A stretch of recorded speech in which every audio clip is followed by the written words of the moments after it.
segala nikmatnya, karena memang dengan memuji namanya maka segala kebutuhan kita yang kita butuhkan untuk roda kehidupan di muka bumi ini dipenuhi oleh Sang Pencipta.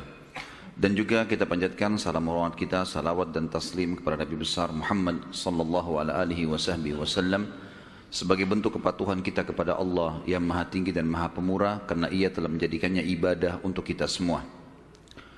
Melanjutkan bahasan kita Sirah Nabawi, dan kita sudah panjang lebar membahas tentang awal kisahnya kota Mekah, air Zam-Zam, kemudian adanya penduduk Mekah dari suku Jurhum, panjang lebar sampai kasus perintah haji, adanya perintah haji, segala macam hal yang berhubungan dengan awal-awal sekali cerita tentang kota Mekah.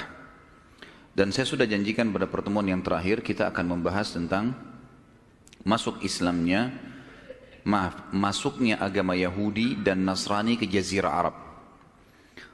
Karena memang ada di zaman Nabi SAW, terutama negeri Yaman, itu ada orang-orang Arab tapi agamanya Yahudi. Begitu pula ada negara-negara Arab dan orang-orang Arab, bahkan sampai hari ini ada yang beragama Nasrani. Bagaimana bisa ini terjadi?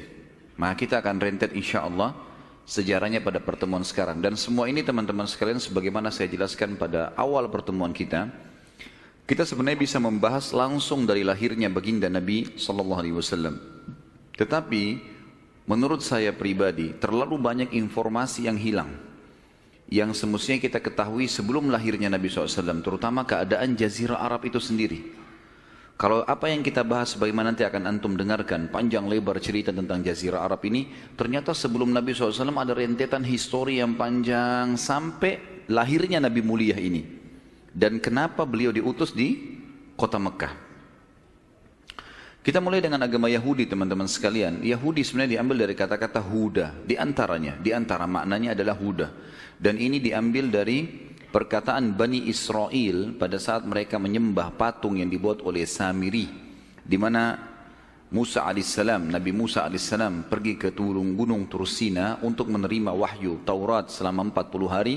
Ternyata Samiri ini dia membuat rekayasa, dari dia digoda oleh syaitan, membuat patung sapi dari emas lalu disuruh Bani Israel sembah. Intinya mereka sembahlah, mayoritasnya ikut-ikutan sembah. Nabi Harun alaihissalam tidak punya daya seperti Musa alaihissalam yang tegas, sehingga akhirnya Samiri berhasil tanda kutip di sini mengalahkan suara dari Nabi Harun alaihissalam, sehingga banyak kaumnya tidak mau ikut Nabi Harun dan mereka berkata, kami tunggu Musa sampai kembali aja. Waktu Musa alaihissalam balik, Nabi Musa alaihissalam menghancurkan patung itu, lalu dengan tegas menghakimi Samiri dan mengusirnya dari Bani Israel, serta mengembalikan orang-orang Israel untuk menyembah Allah Subhanahu wa taala. Pada saat itu, orang-orang Bani Israel sempat mengatakan, dalam Al-Qur'an diceritakan, a'udzubillahi minasyaitonirrajim, inna hudna ilaik. Ya Allah, kami kembali taubat kepadamu. Jadi sebenarnya kata-kata Yahudi diambil dari kata-kata huda yang berarti taubat atau kembali. Asal mula kalimatnya di situ. Kemudian menjadilah sebuah predikat yang memang Allah sendiri sebutkan istilah ini untuk mereka. Semua pengikut Musa sampai hari kiamat yang tidak mau lagi meyakini ada Nabi setelah Musa namanya Yahudi. Nanti juga akan ada penjelasan tentang Nasrani. Kalau Nasrani diambil dari kata-kata Nasara. Nasara yansuru, ansarun, dan Nasara, yang berarti penolong. Diambil daripada perkataan Isa alaihissalam pada saat berkata kepada Bani Israel, a'udzubillahi minasyaitonirrajim, dalam Al-Quran diceritakan, man ansari ilallah, siapa yang akan menjadi ansar, penolong-penolong di jalan Allah. Qala al-hawariyuna nahnu ansarullah. Maka hawariyun adalah istilah untuk sahabat-sahabatnya Nabi Isa. Sama kalau Nabi Muhammad SAW kita mengatakan sahabat Nabi Muhammad SAW, ridwanullahi alaihim. Tapi ini kalau sahabat Nabi Isa dikatakan hawariyun. Hawariyun berkata, kami adalah ansarullah, kami adalah penolong-penolong agama Allah. Keluarlah istilah Nasrani buat mereka dari kalimat ini. Jadi memang makna-makna kalimat ini sebenarnya awalnya baik. Orang-orang Nasrani menganggap Yahudi kafir. Apa sebabnya? Karena Yahudi walaupun beriman kepada Allah, agama profetis, agama samawiyah, dan yakin semua nabi sebelum Musa alaihissalam ada, Hud, Saleh, Shu'aib, ya, Lut, Ibrahim, Nuh, semuanya oleh orang-orang Yahudi diyakini. Yang mereka tidak yakini adalah nabi yang datang setelah Musa saja. Akhirnya datang Isa alaihissalam dari Bani Israel sendiri, mereka tidak mau akui, enggak. Bahkan yang berusaha untuk membunuh Isa alaihissalam dan mensalibnya adalah orang-orang Yahudi sendiri. Mereka menolak, gitu kan. Oleh karena itu, karena masih ada nabi dan rasul yang Allah utus yang mereka tidak yakini, dicap mereka kafir. Karena beriman kepada Allah harus totalitas, nggak bisa setengah-setengah, keseluruhannya. Kita yakini semua apa yang diperintahkan oleh Allah, maka pasti kita akan dikatakan beriman. Makanya Allah menghardik Bani Israel yang Allah mengatakan, A'udzubillahi minasyaitonirrajim, afatu'minuna bi ba'dil kitabi wa takfuruna bi ba'd. Apakah kalian beriman dengan sebagian isi Alkitab dan kalian pungkiri sebagian yang lain? Apa yang cocok diimani, apa yang tidak cocok ditinggalkan? Sampai para ulama tafsir menekankan mengatakan siapapun di antara kaum muslimin yang coba memilah-milah hukum Allah, mereka sama dengan Yahudi dan Nasrani. Dan Allah mencap mereka kafir gara-gara itu, gitu kan? Berjalan waktu, datang Nabi Muhammad SAW, ternyata dan Nasrani ini diberikan predikat untuk semua orang yang mengaku pengikut Isa alaihissalam sampai hari kiamat, dan tidak mau mengimani risalahnya Nabi Muhammad SAW. Nasrani meyakini semua nabi dari Isa ke atas, Musa, Daud, semuanya sampai Nabi Adam. Tapi mereka tidak mengimani risalah Nabi Muhammad SAW. Kasuistiknya secara histori berarti, kenapa sekarang umat Islam mengatakan Nasrani kafir? Sama dengan kenapa Nasrani mengatakan Yahudi kafir. Sama persis. Karena mereka masih menolak ada Rasul dan Nabi yang terakhir. Itulah Nabi Muhammad alaihi salatu wassalam. Jelas sampai sini? Belum ngantuk kan? Baik. Jadi di sini kita dari awal menjelaskan dulu definisi Yahudi dan Nasrani. Ya. Baik. Awal mula masuknya Yahudi ke Jazirah Arab ini, lebih tepatnya kita mulai dari kisah seorang raja Yaman bernama Rabi'ah bin Nasr. Rabi'ah bin Nasr. Nanti di pertemuan kita ini teman-teman akan banyak nama-nama yang mungkin antum belum pernah dengar sebelumnya. Gitu. Tapi coba direkam, ya, difahamin. Kalau ada yang bisa nulis, ditulis, gitu kan. Itu sangat bagus. Kalau enggak juga nanti insya Allah bisa di-download dari YouTube yang akan diangkat oleh teman-teman tim. Ya.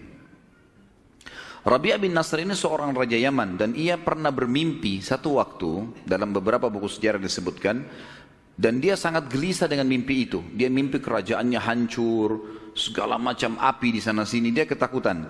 Lalu kemudian pada saat itu Rabi'ah bin Nasr ini bukan penyembah Allah, dia penyembah berhala, dan banyak sekali ketergantungan partner antara berhala ini dengan dukun-dukun dan peramal penyamun ini, sambungannya, gitu kan. Maka dia bertanya kepada para dukun-dukunnya, kira-kira apa alasannya, apa takwilnya mimpi ini?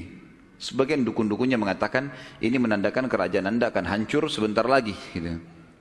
Maka Rabi'ah bin Nasr karena ketakutan dengan takwil mimpi itu, dia pun akhirnya mengeluarkan mayoritas keturunannya, anak-anaknya, sebagian istrinya, kemudian kerabat umumnya, yang kerabat besarnya dia dipindahkan. Dipindahkan di wilayah sekitar Irak. Ya. Dan di wilayah sekitar Irak inilah berkembang pesat keturunan dia, dan nanti akan dikenal ada seperti Nu'man ibn Bashir. Nanti akan ada tentu sentuhan tentang kisah orang ini.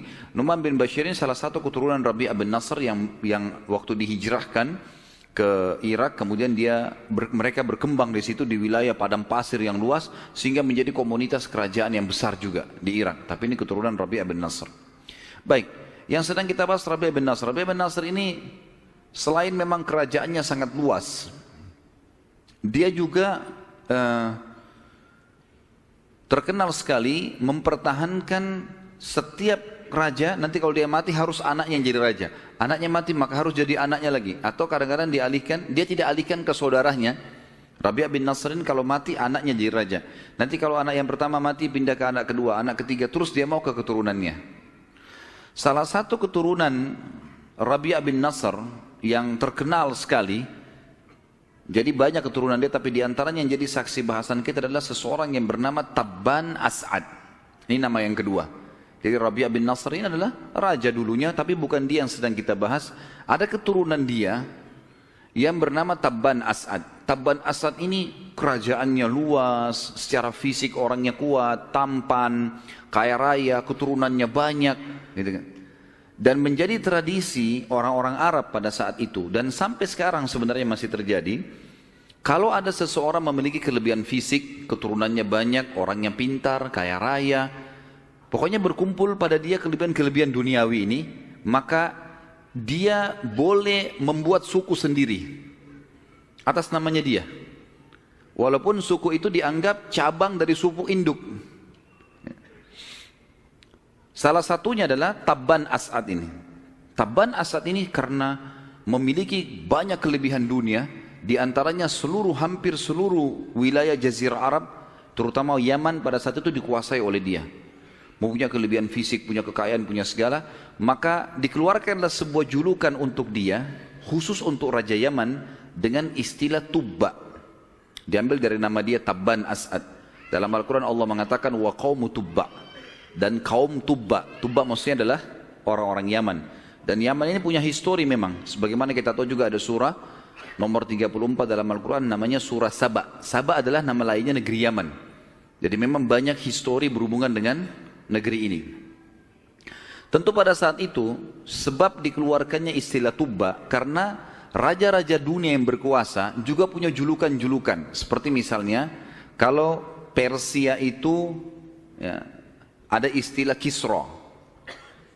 Kemudian ada Mesir, kita tahu ada Fir'aun. Ya. Itu kan istilah induk ya. Jadi Fir'aun itu sebenarnya istilah setiap orang yang ternobatkan jadi raja di Mesir pada saat itu. Seperti misalnya yang bermasalah dengan Musa alaihissalam, itu ada Ramsis. Ya. Raja lagi namanya Ramsis, tapi dia dikembalikan ke induk istilah Raja Mesir, Fir'aun. Persia namanya Kisra, Romawi namanya Kaisar, yang sampai sekarang masih dipakai gitu kan. Ini istilah-istilah induk. Sementara Ethiopia namanya Najasyi, dan ini kurang lebih raja-raja yang berkuasa di dunia pada saat itu. Jadi kalau kita petakan peta dunia ini, di daerah barat Jazirah Arab itu ada Kisra, di daerah timurnya itu ada Kaisar, gitu kan? Dan daerah utara juga Kaisar. Kemudian di daerah utara Kaisar, di daerah timurnya di Afrika ada Najasyi, dan di daerah selatannya ada Tubba. Jelas sampai sini? Belum ngantuk kan? Siang hari ini soalnya. Baik. Tabban As'ad ini orangnya selain kaya raya, dia juga punya jiwa perdagangan teman-teman sekalian. Dia suka sekali berdagang. Pada saat dia berdagang, kalau dia datang, dia selalu mengadakan rekreasi, jalan. Dan setiap kali dia pergi, dia selalu melihat potensi apa ada yang di wilayah itu, kemudian dikelola sama dia menjadi bisnisnya. Satu waktu pernah dia melewatin kota Madinah. Kota Madinah pada saat itu masih bernama Yathrib. Nama lainnya Yathrib. Ya. Pakai tha memang, Yathrib. Dan nama ini sebenarnya setelah diutus Nabi Muhammad SAW kita sudah tidak boleh lagi pakai. Di dalam banyak hadis Nabi SAW melarang kita memanggil Madinah dengan Yathrib, tapi beliau menggantinya dengan Al-Madinah Al-Munawwarah atau Tayyibah atau Tabah, gitu kan. Jadi memang diberikan nama atau diganti nama. Tabban As'ad ini mampir ke kota Madinah nih, Yathrib pada saat itu. Kemudian karena dia lihat Yathrib ini hidup, karena di situ perkebunan kurma banyak dan banyak orang yang datang khusus untuk membeli kurma ke Madinah, dari dulu terkenal. Maka dia pun menitipkan anaknya laki-laki, anak pertamanya, untuk memegang bisnis itu. Dikasih modal sama dia, kemudian mulailah dia mengambil kurma-kurma dari Madinah, kemudian dikirim ke Yaman, dikirim kemana-mana lah wilayah kekuasaannya Tabban As'ad ini.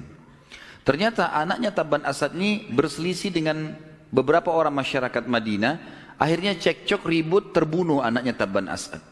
Perang, berantem, mati. Tabban As'ad ini waktu sampai berita kepadanya, walaupun pada saat itu tidak ada informasi kayak kita sekarang ya, sulit sekali untuk mendapatkan informasi kecuali sebulan, 2 minggu, 3 minggu, karena jauh. Orang harus menunggangi kuda atau kebetulan ada kafilah yang jalan ke sana baru dapat informasi. Sampai ke berita Tabban As'ad ini anaknya mati 3 pekan atau sebulan setelah kejadian terbunuhnya anaknya. Maka dia membentuk pasukan besar dari Yaman ingin menghancurkan kota Madinah. Keluarlah dia dengan pasukan besarnya, kepung Madinah. Madinah waktu itu punya benteng. Sampai di zaman Nabi SAW memang sudah punya benteng itu. Tembok yang tinggi, ada pintu gerbangnya. Maka pada saat itu teman-teman sekalian, dikepunglah Madinah. Kemudian terjadi peperangan. Ada hal yang membuat Tabban As'ad kagum dengan penduduk Madinah. Yaitu, kalau pagi hari sampai siang, sampai menjelang sore mereka perang. Saling memanah, saling duel, segala macam. Terjadi peperangan lah. Tapi kalau malam hari, penduduk Madinah mengirim makanan untuk pasukan Tabban As'ad. Karena terkeram dengan karamnya, dermawannya. Perangnya perang, tapi malam hari enggak dikirimin, ditawarkan untuk diobatin orang-orang yang luka di antara mereka. Belum pernah Tabban As'ad menemukan musuh seperti ini. Tapi dia tetap ingin membalas dendam. Di kota Madinah teman-teman sekalian, pada saat itu setengah kota Madinah orang Yahudi. Setengah kota Madinah orang Yahudi, setengahnya lagi orang asli Madinah. Orang-orang yang memiliki atau kembali kedua induk suku Arab namanya Aus dan Khazraj. Nanti dua suku ini Aus dan Khazraj di zaman Nabi SAW namanya Ansar. Namanya Ansar, mereka masuk Islam. Jadi terbagi dua Madinah, setengahnya Yahudi, setengahnya dua suku Arab ini. Orang-orang Yahudi supaya merasa aman, maka mereka membuat Aus dan Khazraj ini perang terus. Jadi untuk ribut, terjadi fitnah, dibiayai yang ini, dibiayai yang itu. Jadi terus ribut nih dua suku ini. Agar orang Yahudi selalu aman. Seperti itu yang sekarang juga Yahudi lakukan di dunia gitu kan. Dia bagaimana ngacoin negara-negara muslim ini saling ribut segala macam. Nanti dia supaya aman gitu. Seperti itulah. Dan orang-orang Yahudi datang ke kota Madinah teman-teman sekalian karena mereka mendapatkan dalam kitab Taurat kalau Nabi terakhir nanti itu akan keluar di kota hijrah yang kota itu memiliki ciri khas dalam Taurat disebutkan dan sekarang juga ada. Di sebuah kota yang kota itu dipenuhi dengan pohon-pohon kurma dan sumber penghasilan utamanya kurma, serta dihimpit dengan 2 batu hitam yang luas. Kalau di Madinah sekarang dikenal dengan Harra Syarqiyah dan Harra Gharbiyah, wilayah timur dan wilayah barat. Kalau teman-teman lagi umrah, bisa minta kepada gaidnya, saya mau lihat Harra Syarqiyah dan Harra Gharbiyah. Jadi kalau meja ini kita ibaratkan kota Madinah, di timur dan di baratnya itu teman-teman sekalian ada batu-batu hitam yang tajam. Saking panasnya cuaca, itu sampai panas batu-batu itu. Dan Madinah pada zaman itu mustahil diserang dari 2 sisi ini. Wilayah utaranya Madinah itu penuh dengan pohon-pohon kurma. Di daerah Uhud, ya, Gunung Uhud ke atas itu penuh dengan pohon-pohon kurma gitu ya. Jadi pintu gerbang Madinah adanya di selatannya. Makanya nanti kalau kita bahas perang Khandak, perang Parit, itu parit dibuat oleh Nabi SAW di daerah selatannya kota Madinah. Sehingga cuma dari situ saja tidak bisa diserang. Kalau timur dan barat sulit diserang oleh pasukan kuda karena penuh dengan batu-batu hitam yang tajam. Dan juga di daerah utara penuh dengan pohon-pohon kurma yang lebat. Orang-orang Yahudi hijrah ke Madinah gara-gara itu. Dan selalu saja orang Yahudi berkata kepada Aus dan Khazraj, 2 suku yang nanti jadi Ansar setelah masuk Islam, berkata nanti akan keluar Nabi terakhir di kota ini dan kami akan menjadi pengikut utama, pengikutnya yang setia, dan kami akan memerangi kalian hai Aus dan Khazraj sebagaimana kaum Ad dan Iram. Ada 2 dulu, kaum Ad dan Iram ini mereka berperang sampai banyak sekali korbannya. Kami akan memerangi kalian sampai seperti itu karena kami sedang menunggu Nabi terakhir itu keluar. Ini sebabnya kenapa Yahudi ada di kota Madinah. Waktu Tabban As'ad mengepung kota Madinah dan sudah kurang lebih berjalan 40 hari belum bisa menembus kota Madinah, keluarlah 2 pendeta Yahudi dari Madinah. Keluar kemudian minta izin ketemulah. Lalu keduanya bertanya kepada Tabban As'ad, wahai raja, apa yang anda inginkan di kota ini? Ya saya mau menghancurkan kota ini, membalas dendam, anak saya dibunuh, kenapa? Gitu kan. Kata dua-duanya, Anda tidak akan mampu. Seberapa lama pun Anda mengepung kota ini tidak akan mampu. Kata Taban Asad, kenapa? Ditanya, karena ini adalah mahjarun Nabi. Ini adalah tempat hijrahnya Nabi terakhir. Dari mana kalian tahu itu? Dari kitab kami Taurat. Inilah Taurat. Mulailah mereka menceritakan tentang agama Yahudi. Gara-gara cerita demi cerita dan waktu itu Taban Asad ini penyembah berhala. Ngikutin kakeknya tadi Rabi'ah bin Nasr. Gitu kan. Maka akhirnya masuk Yahudi Taban Asad. Si Raja Yaman ini masuk Yahudi. Setelah masuk agama Yahudi, dia berkata, wahai kepada pendeta dua orang, tadi disebutkan namanya dua pendeta ini, kalian berdua bisa nggak ikut ke Yaman? Supaya kalian mengajak masyarakatku pindah daripada mereka sembah api, sembah berhala, lebih baik beriman kepada Allah ini sebagaimana kalian jelaskan kepada saya. Kata dua pendeta itu, tentu saja, nggak ada masalah. Kami akan ikut bersama Anda. Dan ini teman-teman sekalian membuktikan memang orang-orang Yahudi sangat mengetahui tentang kebenaran risalah Nabi Muhammad SAW. Sampai mereka hijrah ke kota Madinah sebelum Nabi SAW lahir. Ini cerita sebelum Nabi lahir ya. Ini cerita ini masih jauh. Nanti akan kita bahas insya Allah bagaimana lahirnya Nabi SAW.